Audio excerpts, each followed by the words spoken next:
She used to mix her ingredients in chipped bowls, balancing glass jars on an old ironing board in a tiny rented room with flickering lights and water that barely ran hot. Her hands smelled of lavender, turmeric, goat milk, and honey, scents that reminded her of childhood in the village, of her mother's callous fingers and whispered remedies under oil lamps. No fancy degrees. No influencers. Just instincts, ancestral knowledge, and a stubborn kind of hope. She sold her soaps wrapped in brown paper and string at weekend flea markets, always positioned at the far end, away from the glossy skincare brands with digital displays and ring lights. People would pause, sniff politely, and walk away. Some laughed outright. Cute idea, they'd say with patronizing smiles. But it's not real skincare. Others told her natural products were outdated, unsafe, or simply not scalable. The word haunted her, scalable. As if only labs and logos were allowed to grow. But what they didn't know was who she used to be. Just 3 years earlier, she had been living in the back of a bakery van, hiding from collectors and shame. Once married to a man who vanished with her savings and left her in debt, she had lost everything: house, reputation, even her self-worth. What saved her were scraps of memory: how her grandmother boiled neem leaves for healing baths, how she crushed hibiscus for hair oils. She remembered the mixtures that worked when nothing else did. She began experimenting not out of ambition but survival. She tested every recipe on herself, refining each bar until it lathered just right, smelled like peace, and soothed skin like a secret only nature knew.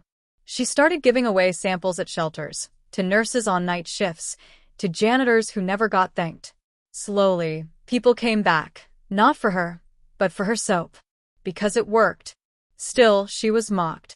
One day at a craft fair, a well-known beauty influencer walked by, paused at her table, picked up a bar, and laughed. "This smells like my grandma's laundry," she said loud enough for others to hear. Her entourage giggled. They moved on. She said nothing, but her knuckles whitened as she retied the twine around her soaps, now smeared with fingerprints. But what no one saw was the woman watching from across the aisle, a private investor who believed in underdogs.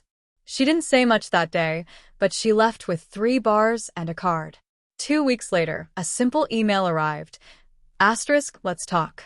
I've tried your soap, and I think you're onto something big. Asterisk. What followed was a whirlwind of quiet breakthroughs. A microloan, a packaging upgrade, a small production space in the back of an abandoned garage. She never changed the formula. She refused to swap her turmeric for synthetic alternatives or her hibiscus for artificial dyes. What grew was not just a product line, it was trust. She named her company after a word her grandmother used for healing. In its first 6 months, she fulfilled orders by hand. In a year, she was in boutique spas. 2 years in, dermatologists began recommending her soaps for sensitive skin conditions. Then came the call. An international chain wanted to carry her line. She had no marketing degree, no PR firm, just thousands of 5-star reviews and real results that couldn't be denied.